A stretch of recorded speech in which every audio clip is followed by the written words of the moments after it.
Hello friends, આજે આપણે બનાવીશું ફરસી પૂરી, જેને બનાવી ખૂબ જ ઇઝી છે. તો ચલો બનાવીએ. સૌથી પહેલાં આપણે 2 કપ જેટલો મેંદો લેશું. તમે તમારા ઘરમાં રહેલી કોઈ પણ વાટકી અથવા કપનું માપ સેટ કરી શકો છો આના માટે.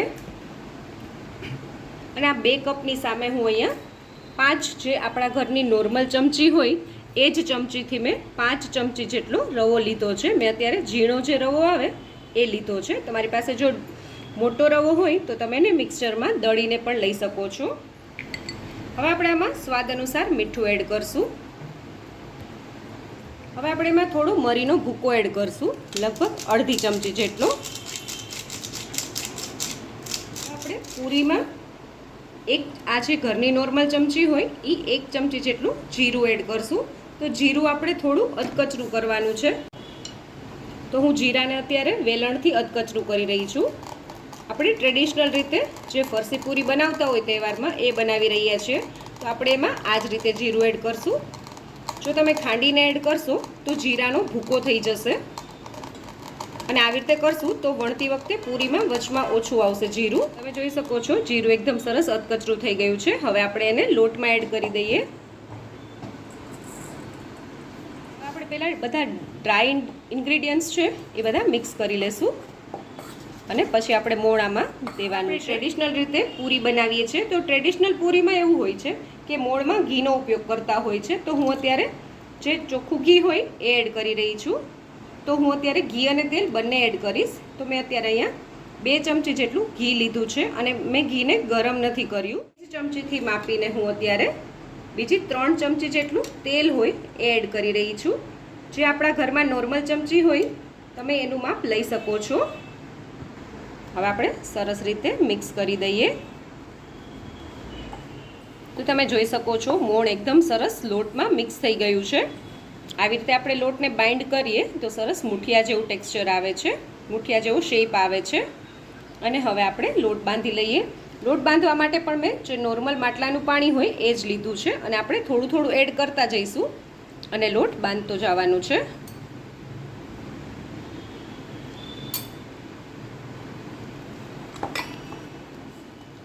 તમે જોઈ શકો છો આપણો એકદમ સરસ લોટ બંધાઈ ગયો છે. આપણે એને થોડો કઠણ રાખવાનો છે.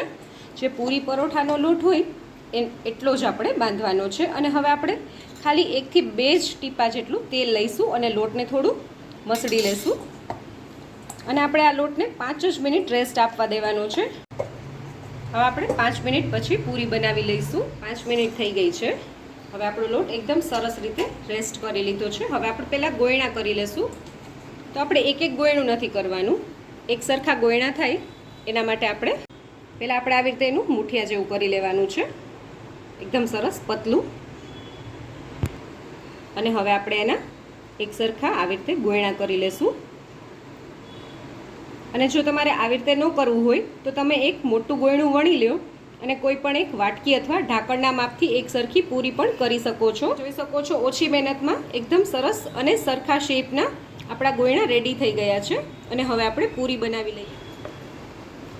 આ પૂરીમાં મોણ થોડું વધુ હોય છે, એટલે આપણે ગોળ પૂરી ન વણે. કોઈકવાર એવું પણ થાય, અનઇવન થાય તો બી ચાલે. તમે જોઈ શકો છો આપણી પૂરી સરસ વણાઈ ગઈ છે.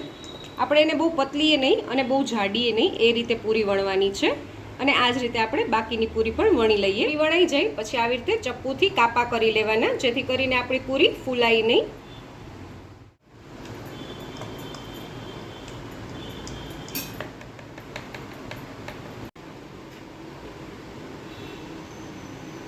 હવે આપણે પૂરી સરસ વણાઈ ગઈ છે. આપણે એને તળી લઈએ. તેલ આપણું સરસ ગરમ થઈ ગયું છે. હવે આપણે મીડિયમ ગેસની ફ્લેમ રાખીને પૂરીને તેલમાં એડ કરી દઈએ. અને મેં અત્યારે બધી પૂરી એડ કરી દીધી છે તેલમાં. અને હવે આપણે થોડીવાર માટે આવી જ રીતે તળાવા દેશું પૂરીને. અને ગેસની ફ્લેમ આપણે મીડિયમ રાખવાની છે. તમે જોઈ શકો છો ફક્ત 1 થી 2 જ મિનિટમાં આપણી પૂરી તળાઈને ઉપર આવી ગઈ છે. હવે આપણે આને પલટાવતા જશું અને બંને સાઈડ સરસ બ્રાઉન થવા દેશું.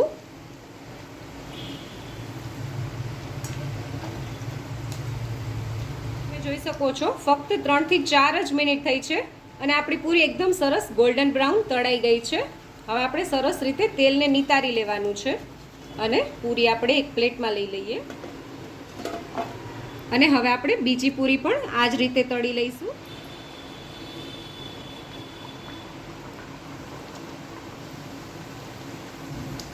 તો તૈયાર છે આપણી ફરસી પૂરી. જો તમને મારો આ વિડીયો ગમ્યો હોય તો મારા વિડીયોને લાઈક કરજો, શેર કરજો અને મારી ચેનલ કુકિંગ વિથ ઉમા પુરોહિતને સબસ્ક્રાઈબ કરજો, જેથી કરીને આવા નવા વિડીયો હું તમારી સાથે શેર કરી શકું. અને મેં બીજા ઘણા નાસ્તાની રેસીપી મૂકેલી છે મારી ચેનલ ઉપર, તો તમે એ રેસીપી જરૂરથી જોજો.